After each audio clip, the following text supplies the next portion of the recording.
welcome to the American Ultra Stock channel. Thank you so much for tuning in. You see behind Braden right there the CONCACAF logo. Well, today's a bit of a what if. It's a nice fun scenario to play around with. Copa America is approaching and a lot of talk is around, what is the best nation from CONCACAF? We are the CONCACAF Kings.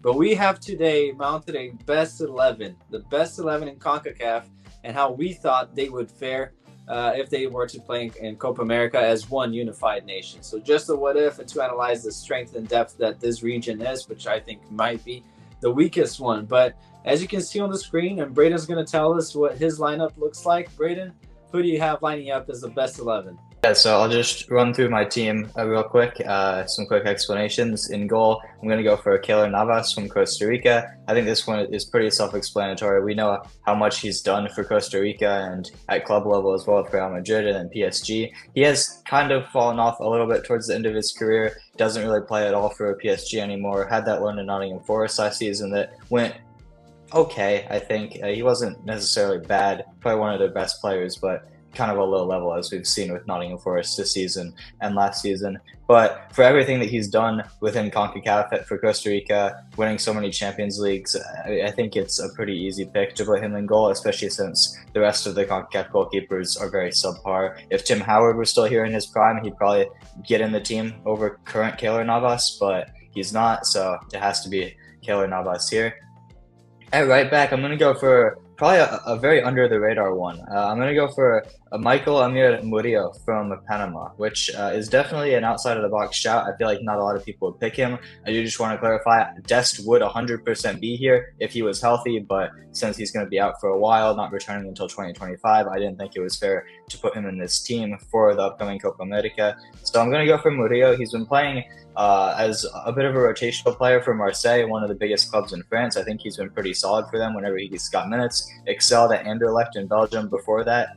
This is his first season in France, and I think he's done pretty well to adapt. And especially from a guy who came from MLS to go to Europe and really play well in all of his seasons there so far, his first 5 or so years, I think has been really impressive. He's one of the key reasons why Panama has been so good recently, on a nice little run of form to cement themselves as potentially one of the top 4 CONCACAF nations, at least right now. And I think at least one Panama player deserved to be in the team. The competition at right back, since Dest is out, isn't necessarily too great. So I decided to go for Murillo here over some other options like Julian Araujo from Mexico and, of course, Joe Scally from the US. The center back duo I went with is a pair of Premier League players. We've got Chris Richards, the first American to make the team, and Ethan Pinnock, the first Jamaican. Obviously, Richards has come into form with Crystal Palace. He's emerged from the bench and playing at a variety of positions to finally, when Glasner came in, take his preferred center back spot in a back three, and he's been so good for Palace. Definitely one of their best players, most consistent players. And I mean, Palace is the pinnacle of consistency. It seems like they do the same thing every season in the Prem. So it's nice to see Richards carve out a good role for himself there. And Pinnock at a very similar level. Brentford are only 2 spots below Palace in the table. In the past couple of years, they've actually been better. And I think he's a very reliable center back. The only good defender that Jamaica has, to be completely honest. And it's a shame he's had some injury issues, because having him fully healthy is a huge boost for Jamaica. Maybe they wouldn't have lost some of the games that they have recently, but I think he definitely deserves to be in the team. At left back, this one picks itself. Jedi's having an incredible year, but it still has to be Alphonso Davies. Probably the consensus best left back in the world, if you were to ask any football fans. It's been a slight decline for him this season. It looks like he might be leaving Bayern, but going to Real Madrid, that's a step up. He'd do incredible things there. He has to be in the team, the first Canadian to make it for me. Moving on to the midfield, at the CDM, this might be a little controversial, especially since we are a USMNT channel. I did go for Edson Alvarez here. I think what he's done with West Ham this season has been pretty impressive, especially moving from Ajax, a very struggling team. And I think he's been pretty solid in all competitions, playing a key part in their Europa League run and a respectable season in the Premier League as well. With Tyler Adams' injury, I couldn't justify picking him here, and I think Johnny Cardoso has been very good at Betis, but it's still a little bit too small of a sample size for me to fully pick him here, although I'm very confident that next year he'll definitely be ahead of Edson, no debate. For the center mid spot, the 8, the box-to-box, this one's easy. It's Weston McKennie. one of the best players in all of CONCACAF, the most in-form American, I think, this season, despite what Juventus fans say about him. He's been so good this year, and the resurgence has been incredible. After a very poor last season, the way he worked his way back into the team and it cemented himself as one of the most integral parts to Allegri's system has been very impressive, and he has to make the best 11 here. At the cam position, I'm going for another American, Gio Reyna. This one really was between two Americans, Reyna and Tillman. We just actually uploaded our top 10 best USMNT camps video, so make sure to go watch that if you haven't. We did end up both picking Reyna over Tillman, so I expect to see Reyna in your team as well, considering that those are really the two that competed for this spot. You can't really go wrong with either of them. Reyna's probably the more talented player. Tillman's the one who's on more form. We've seen him had an incredible season last year with Rangers and an even better one this year at PSV. We all know the issues Reyna's been having for minutes at Dortmund and Nottingham Forest, but on his day, he's still the best player, potentially even in this team. Definitely a better player on his day than Tillman if you look at his true potential. So that's why I picked him here. But again, either one is a perfectly fine option. At the right wing position, moving into the attack, I'm going to go for the second Jamaican in the team, Leon Bailey. I think he's been absolutely fantastic for Aston Villa and an incredible season for the club. It looks like they're going to finish in the top 4, qualify for the Champions League, which is an incredible achievement. He's got 14 goals and 12 assists in all competitions as we record this for Villa. It's been an incredible season. After, it's fair to say, a slow start at the club. His first 2 seasons weren't great, but he's exploded onto the scene, become what we saw at Bayer Leverkusen, and if he could be consistent for Jamaica, I think they'd have real problems. Seems to be the story of Jamaica's entire federation, but he's definitely the most talented player for them. On the other wing, left wing, this is a pretty simple pick. Christian Pulisic, Captain America, he has to be there. He's been one of, if not the best players in CONCACAF alongside Alphonso Davies for the past, who knows how long, 3, 4, or 5 years, going back to his time at Dortmund and Chelsea, now excelling in his first season at AC Milan. It's a pretty straightforward pick here. I think you could even swap Bailey and Pulisic if you wanted to see them on opposite wings. It doesn't really matter. And then finally, to end out the team at striker, there's a lot of depth here. I think CONCACAF has a lot of good strikers. There's so many players from a whole variety of nations that you could pick here, but I ended up going for Jonathan David. I think he's been so good for Lille for a long time now, and it looks like he finally could be leaving the club in the summer and upgrading. It seems like every year, every summer transfer window, there's so many rumors about him leaving and going to a new club, but it looks like this could finally be the time, and after 30 goal contributions so far in all competitions, it's definitely worth it. I like to see the variety with the nationalities. I'll just show you right now. You guys see on the screen, mine is not as diverse as Braden's. Probably the most controversial one, I'll just address it right away, is the right back position, going with Julian Araujo. Honestly, without Desch, I really feel like the way that I like to watch soccer, to progress the play and having a goal. Also, I think that Julian Araujo is not that bad defensively as well, the way that he's been playing this year. I'm actually surprised he's played the way that he has played this year. I thought he was just going to completely flop and come back to MLS.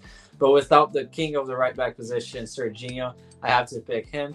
Now, the back 4 right here looks really similar with Pinnock. I think that he's a rock, especially if this was to be a team. He would definitely lead them from the back. Partnering up with him, I also have Richards because I think that he would benefit from the experience. And I think that Ream, although I rate a little bit higher than Richards, combining the pace with Pinnock wouldn't be the best of sights, especially in Copa America. Left back position, no further ado. It's just Alphonso Davies. On the midfield, I have picked Johnny ahead of Edson Alvarez. I didn't put Tyler Adams, who I would put ahead of both because of the injuries. We frankly don't really know. It's been very unstable of a comeback for Tyler, which is a shame to see, but I've gone with a full American double pivot right there. Moving on, Pulisic on the left, Gio Reyna at the 10. I mean, no arguments with that. Leon Bailey as well as the right winger, but for the striking position, I've gone with Mikel Antonio. Maybe it might sound crazy, but I think that with this particular lineup, Mikel Antonio, with his character, the attitude, tenacity that he brings, and the experience, would definitely cook, as they say, in Copa America. So that's my starting 11. You guys can see both of them right now combined. And it brings us to the topic that we're going to discuss. How well would this team do? Let's just say it straight off the bat, Braden. What would be your expectations? And realistically, how far do you think this team would go if they were to play in Copa America? Well, obviously, it depends on the path they were drawn up against. If it were to be a fully combined CONCACAF team playing in the tournament, there'd be 11 teams. They'd probably invite someone like Qatar. They seem to get invited to everything. to fill out that 12th spot. Obviously, we know the tournament this year is 16 with 6 CONCACAF teams, but I think 12 would make a lot of sense as well since there are 10 nations in CONMEBOL. I think it's realistic for this team to at least make a semifinal. To be honest, I think you'd see Argentina and Brazil probably wouldn't end up playing each other until the final. We've seen that in the past. Sometimes they have, but I think realistically, based on the path, and we'll see it this year, this summer in Copa America, they wouldn't play each other in the final. If we were to assume that, I think this CONCACAF 11, basically, we'll start with the U.S. I think it's pretty undisputable that the U.S. is the best CONCACAF team by far. I think the U.S. is right now at the same level or a little bit behind Uruguay and Colombia, who are seen as the dark horses to win Copa America this summer, behind the favorites Argentina and Brazil. I think adding all the other players from these CONCACAF teams to the U.S. team, which I think had the most players in both of our combined 11s, definitely takes CONCACAF as a whole, surpasses Uruguay, surpasses Colombia, and makes them certified the third highest favorite team to win the tournament. They'd probably go against Argentina or Brazil in the semifinal. I think they could go toe-to-toe with either team. Brazil in particular have been very weak, at least for their standards recently. Argentina, I mean, we know what they've done. Current world champions, they're on such good form at all times. It'd be very difficult to go up and beat them, but I think they would have a chance. Against Brazil, it's an easier opponent. It's the worst Brazil's been in decades. It's really a bad generation for Brazil, although it'd be a good generation for basically any other country. I mean, if the U.S. had that generation, I think everyone would be super happy with it.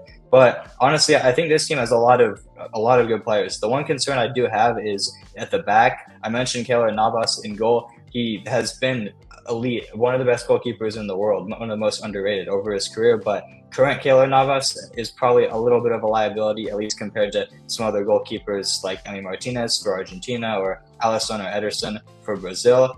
I think that could be a concern, and the defense as well. Davies is a great player, but he's a lot more of an attacking threat than a defensive one. Not saying he's bad defensively, but going up against some of the best wingers in the world, like Rodrigo from Real Madrid, Vinicius Jr., Messi, I don't know if he could manage to contain them, to be honest. And we know the center back pairing, they're both Premier League starters, but they play for some of the worst teams in the Premier League. And at right back, whoever you pick, I went for Murillo, you went for Julian Araujo.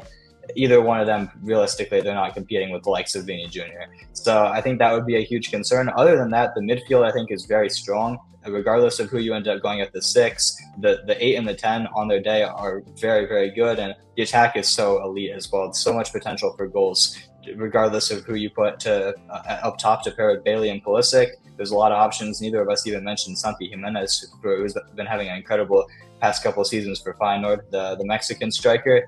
So I think definitely they could challenge with Brazil, Argentina. I'm going to say they beat Brazil. Honestly, screw it. Brazil's in a bad generation right now. I think they go to the final. Now, if they were to come against, in this hypothetical scenario, Argentina in the semifinal, I don't think they'd win. But I think they'd probably be the second best team in Copa America, maybe third, depending on how they're playing on the day. Brazil, we know they have a lot of quality as well. Yeah, I would actually agree with you. I was going to say it before you said it. I'll just put the nail on it. I think we would beat Brazil. I think that this squad would be packed with talent, besides the right back position, which would be, quite frankly, really weak. But I think that everywhere else, the core, the USMNT being the core of the squad, adding up these other players that I think would be key, it would definitely reach the final. And let's just rank it. I think it would be the second best country in terms of talent, really, and the way that they could play. I think it would be a very, very good squad to watch. And this opens up the box as well for a lot of video suggestions if you guys want to watch how CONCACAF Best 11 would fare against other regions' Best 11s. And Braden, final considerations on this roster. Do you think that going forward, this is going to be a USMNT majority every time, or do you think it's just a one-off and the other nations around us have the capability to somehow match us in the long run? Yeah, I do think we've seen Mexico go into a bit of a drought in terms of talent. We see so many of their European-based players come back to play in Liga MX, so much so that I think Dominican Republic, with their recent recruitment, which props to them, I think every nation in CONCACAF that has as many dual nationals as USMNT has, as Jamaica has, Dominican Republic, Suriname, should be doing everything they can to recruit these dual nationals and try to become competitive. It's for the best of the region to have as many good, competent teams as possible. Right now, we seem to be at an all-time low. Costa Rica have passed their golden generation. Honduras aren't as good as they once were. Panama are back on the rise again, but really not too great of a threat. We've seen Canada be at their best, but they've been vulnerable recently, horrible in the World Cup as well. And like we said, Mexico have been at their worst for a very long time. So someone needs to step up. I think it could be Jamaica, but yeah, I think honestly this is going to be more and more of a USMNT based 11. I think I had what 4 players from the USMNT, would have been 5 if Dest was healthy, maybe even 6 if Adams was healthy. You could make the debate for Johnny as well up to 6. I think you had even more. It's just going to keep going. Once we finally produce a competent goalkeeper, right now it's a bit of a stopgap with Turner or Horvath, but I think Navas will eventually retire pretty soon. We'll take that spot too. It's going to end up being mostly the US. Maybe Jamaica, if they can recruit their dual nats. They have a lot of dual nat talent in England in particular that they can recruit. There's a lot of very good players. They've already done some of that. We see Leon Bailey in this 11 in particular. But yeah, I think this is going to continue to be a USMNT based 11 for the most part, and maybe even more so than it is now when it comes down the line a couple of years. Absolutely, I agree. I would say that Jamaica would be the biggest threat really to that supremacy that we have right now if they start recruiting the players a little bit earlier so they build a connection with the country. We don't see what the situation that they have now. A lot of good players that don't really feel anything. It doesn't seem like they care too much. But this brings us to a close. It's a bit of a different video, CONCACAF Best 11, but we had a lot of fun with it. It's a nice hypothetical scenario. And again, opens up the box. If you guys enjoyed this, please let us know in the comments to analyze the best 11 of each region and how they would fare. I think it'd be really nice. Reminds me of those games of South America Best 11 against Europe Best 11 when I was a kid that I used to watch. But yeah, make sure to leave a like, subscribe, share it with your friends, and comment down below if you disagree or with us, or if you do agree, and put down your best 11 for the best CONCACAF players that we have right now. A lot of content coming up about Copa America, so please stay tuned and we'll see you next time.